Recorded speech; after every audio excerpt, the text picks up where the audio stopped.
Hey everybody, it's John Vickers here again from Explosive Performance Academy.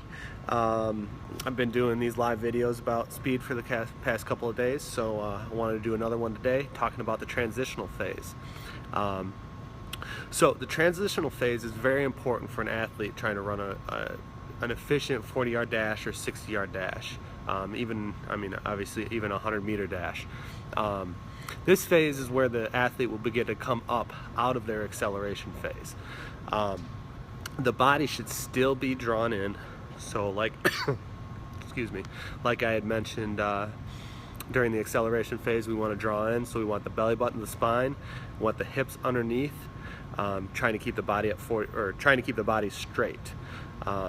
There should be a progressive increase from 45 degrees. So if we're popping out of our stance, we're at 45 degrees, and then progressively coming up, trying to keep the spine neutral.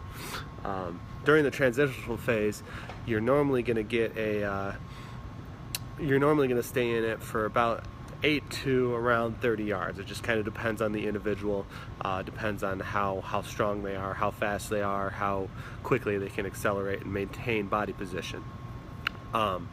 So with this, keeping the spine neutral, eyes are extremely important. Where your head is focused, where your eyes are focused. When we're coming out of acceleration, I teach an athlete to look 3 yards in front of them. That's going to help keep that spine neutral. As their body progressively comes up, their eyes progressively come up as well. So it's the same type of motion. Spine staying neutral, eyes are looking 3 yards in front, and then progressively coming up as the body's progressively coming up. So to keeping the spine neutral, we should be straight from head pretty much down to the hips, kind of the heel, depending on the individual as well. We are looking for the foot to land a little bit more underneath the hip, so not behind us like we are during acceleration, but more behind the hip, and the foot is progressively going to come up, landing more underneath the hip as we transition up. So with that, we should also make sure that they're staying on the balls of feet. We're staying on the balls of feet. We don't want to be on the heel. We don't want to be flat-footed. As we start to transition up, we go from more of a punch and drive into a cycling motion.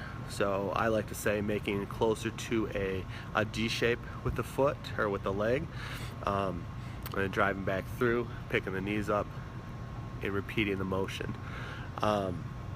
And then knee punch is still extremely important in this, just like during the acceleration phase. With the knee punch, we're making a cycling motion, but more range of motion is going to equal more force. That knee punch is going to be a more aggressive drive through the ground. All right, drive through the ground, pulling through the ground, snapping through the ground, whatever you want to say.